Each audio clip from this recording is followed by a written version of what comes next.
Welcome to the Manly Saints Project with me, Hugh Hunter. If you enjoy my work, please consider signing up and supporting me on Substack, or click the link in the show notes to buy me a beer. And if you enjoy the podcast as audio or video, please consider giving me a rating wherever you are. It helps a lot. Now, let's meet this week's Manly Saint.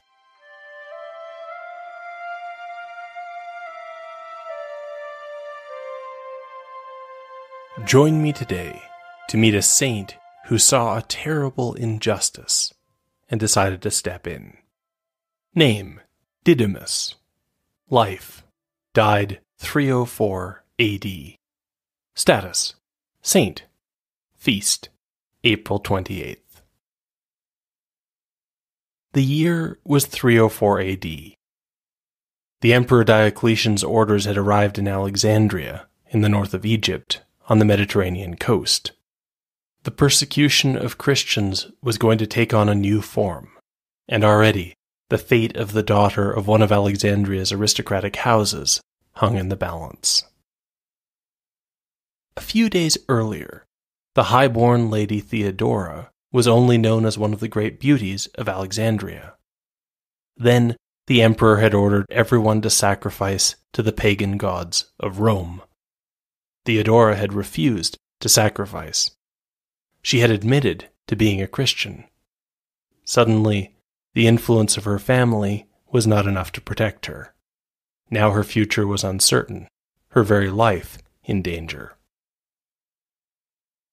The events of the year 304 were a strange ending to the career of the emperor who had done more than most to save the Roman Empire.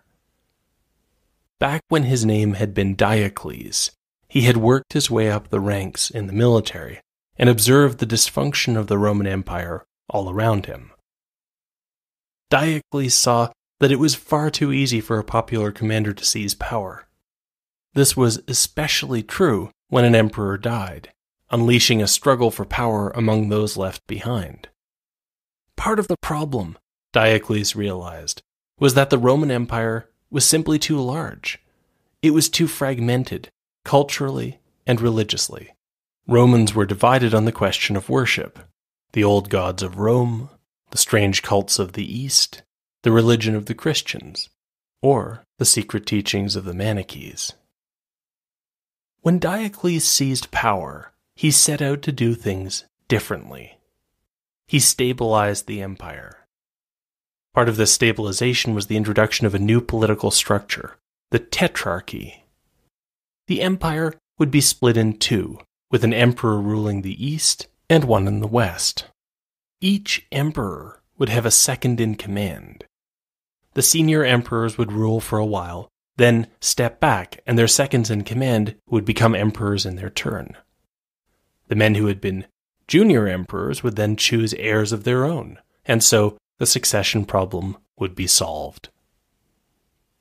As for the religious problems, Diocletian set about in his careful way to reorient Roman religion toward the old gods of Rome and make life difficult for Christians as well as Manichees.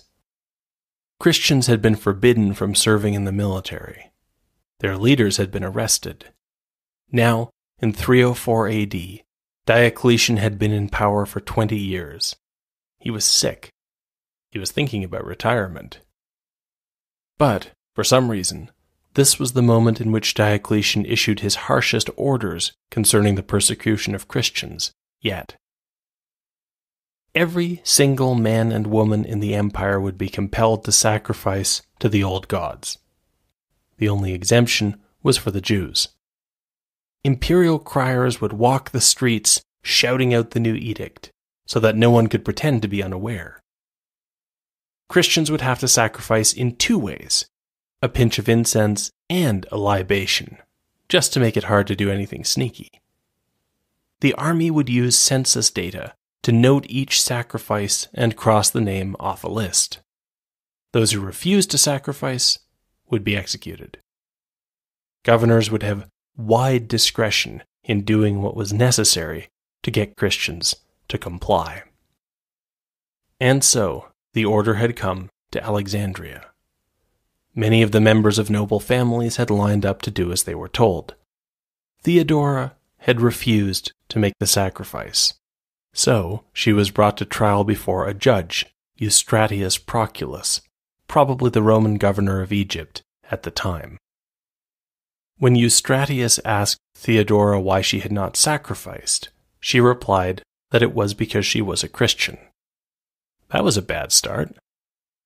Then Eustratius, perhaps on a hunch, asked why Theodora was single. She explained that she had a vocation to live as a virgin. Eustratius sighed. Rome wasn't unfamiliar with the concept of a vocation to virginity. Rome had Vestal virgins long before anyone had heard of Christians. The problem was that Theodora's entire life was an affront to the emperor's orders. Eustratius tried to intimidate Theodora. He let his men beat her, a little. Theodora was still an important person, so Eustratius wanted her to realize that she was in serious trouble. But Theodora stuck to her position. She wouldn't perform the sacrifice, and she wasn't going to marry either. Almost 100 years earlier, in another persecution under another emperor, a young woman named Potamiana had been martyred in Alexandria. It had been an ugly scene, with a jeering crowd that summoned the compassion of Potamiana's guard, Basilides, who would soon follow her to martyrdom. The end result had been a lot of public sympathy for Christians. It was the sort of scene that Eustratius wanted to avoid, and luckily for him, he had a new method. It hadn't been Eustratius's idea. Elsewhere in the empire, local leaders had realized that the fact that some Christian women were living as virgins or nuns could be used against them. The idea was simple. Such women would be told that if they refused to sacrifice, they would be stripped of their property and their freedom and sent as slaves to be prostitutes in a brothel. The protocol seems to have been intended as a threat, although we know that it was carried out on several occasions. Things were harsher in the ancient world, but even by Roman standards, this was cruel. Some scholars think it was so cartoonishly cruel that a politician as skillful as Diocletian would never have allowed it. They conclude that Diocletian must have been too sick to know what was going on, as his underlings ran amok. Whatever the cause, Theodora faced the prospect that if she did not sacrifice, she would be forced into prostitution. Eustratius had probably assumed that the threat would be enough to shock Theodora into doing as she was told. But Theodora wasn't intimidated. Now that the threat had been made, Eustratius could not easily take it back. Theodora had called his bluff. I imagine that Eustratius considered his options. Theodora was from an important family. Turning the daughter of a noble into a prostitute was not going to make him any friends. And so Eustratius played for time by feigning generosity. He told Theodora she didn't need to make a decision in the heat of the moment. She could take 3 days, go home, and think things over. Eustratius probably thought that 3 days was plenty of time for Theodora's family and friends to talk her out of her plan. But the delay had another consequence as well. It turned the trial into a circus. Was this beautiful girl really going to throw her life away? Could anyone value God so highly as to be willing to face this punishment? Pagans watched. Christians prayed. Alexandria held its breath. After 3 days, Theodora was brought back before Eustratius. Her mind was not changed. And so Eustratius, who was now constrained by the logic of his own decisions, had Theodora arrested and marched off to a brothel. She would be working as a prostitute when it opened that evening. Theodora had placed her future into God's hands. As the evening arrived, a crowd of gawkers were gathered in front of the brothel. We don't know whether Theodora was able to look out to see them. If she could, she would have seen another group of men milling about, eager to be the first in, waiting for her. There were civilians and soldiers wearing their military cloaks. There was even the plume of an officer's helmet in the crowd. And then the time came. The first man to come into Theodora's room was the officer. He had swaggered to the front of the line and pushed aside the subordinate soldiers and civilians. Now he swaggered into the room where Theodora was waiting and locked the door behind him. Theodora was pressed against the far wall when she realized that something was off about the officer. When he took off the helmet, it was clear that it didn't really fit him. He called Theodora sister and said that he was a brother. He didn't mean that he was her literal brother. The man meant that he was a brother in Christ. This wasn't a rape, it was a rescue. We know almost nothing about the man in the officer's helmet. The name that has come down to us for him is Didymus, which is the Greek version of the Apostle Thomas's name. Thomas and Didymus both mean something doubled, a twin. Perhaps our Didymus had a twin brother. Perhaps he was named after doubting Thomas. The name Didymus was uncommon, but not unknown, so perhaps it had no significance at all. What we do know is that Didymus was a young man. He was obviously a Christian by the time he arrived in Theodora's room. We don't know how long he had been a Christian. It is possible that he was part of the Christian community of Alexandria, who were outraged by the treatment of Theodora. It is also possible, however, that Didymus was a pagan Roman soldier who was disgusted by what was happening and decided to do something about it. Whatever his background, as the story of Theodora unfolded, Didymus felt God calling him to intervene. He had snuck through a military encampment and snatched an officer's helmet and cloak. He had used them to pull rank and bluff his way into the brothel, demanding to be first in line. Now he took off the cloak and helmet and told Theodora his plan for what was going to happen next. And so it was that the officer re-emerged from the little room where the Christian slave Theodora was being kept. Anyone who was watching would have thought the officer was a little embarrassed by what had just happened. The officer walked out, head down, with the red military cloak drawn in close. As the officer was disappearing into the back alleys of Alexandria, an uproar came from the brothel. The next man in line had gone into the waiting room expecting to find Theodora, only to find an angry young man waiting in her place. By the time anyone figured out what had happened, the officer was long gone. From the point of view of the governor Eustratius, things could not possibly have gone worse. He had tried to bluff Theodora into sacrificing to the gods. She had called his bluff, and he had been forced to horrify Alexandria with a cruel punishment. The Christians and many pagans were disgusted. And then, even that punishment had failed to do what it was supposed to do, thanks to the intervention of a single young man. Didymus had been taken into custody at the brothel. Now he was called to explain himself to the governor. Didymus said that he was a Christian too. When Eustratius asked where Theodora was hiding, Didymus said he honestly had no idea. They could torture him, but he simply did not know. However, Didymus told Eustratius, there was one crucial piece of information he had about Theodora. When pressed to say what it was, Didymus replied that he was quite certain that wherever she was, Theodora was a handmaid of God. The fact that Didymus went out of his way to antagonize the governor shows us that he was under no illusions about his own fate.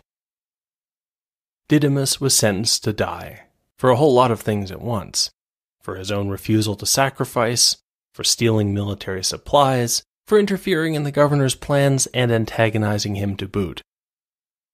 St. Didymus would be executed, one of the martyrs of Alexandria. And what about Theodora? In some versions of the story, Theodora slips away into the shadows of Alexandria, perhaps joining the network of Christians that tended to spread out through the countryside in such times of persecution. But the way St. Ambrose tells the story, that is not what happened. In his version, Theodora came to the place where Didymus was being executed to die alongside him. When asked why she had come back, she said that it was gallant of Didymus to protect her chastity. That didn't mean she was going to let him have her martyr's crown.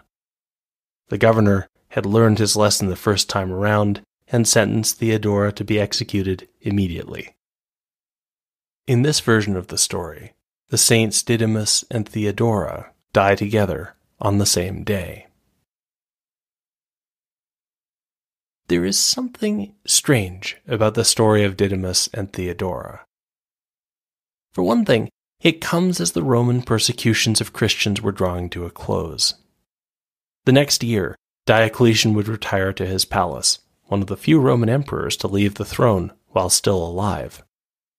He would prove just as good at staying out of politics as he had been good at getting into it, telling one envoy who was hoping for his help that the real game was cabbages, and if the envoy could see the monster cabbages Diocletian was growing these days, the envoy wouldn't want to go back to politics either. Without Diocletian's careful guidance, the world he had built fell apart. The system of two emperors with designated successors failed immediately. Less than 10 years after the deaths of Didymus and Theodora, the Christian emperor Constantine would sit on the throne. As Europe Christianized, Christians would continue to be puzzled and inspired by the story of Saints Didymus and Theodora. But what kind of story was it, really? In the 17th century, the French playwright Pierre Corneille would tell it as a tragedy, Théodore. The play was not well received. Maybe part of the problem was that it was not really a tragedy. But what kind of story then? Is it a love story? About 100 years after Corneille, the composer George Friedrich Handel presented Theodora as an oratorio. In Handel's Theodora, Didymus and Theodora are in love, and Didymus springs into action to save her. Once again, the work was poorly received, perhaps in part because it is missing something in the original tale. Didymus had probably never met Theodora before he came into her room in the brothel. Turning this into a story about romantic love seems to me to miss the heart of the issue. 50 years after Handel's Theodora, the late 18th century poet and author Mary Deverell tried her hand at telling the story. In her very long poem, Theodora and Didymus, or The Exemplification of Pure Love and Vital Religion, an heroic poem in 3 cantos.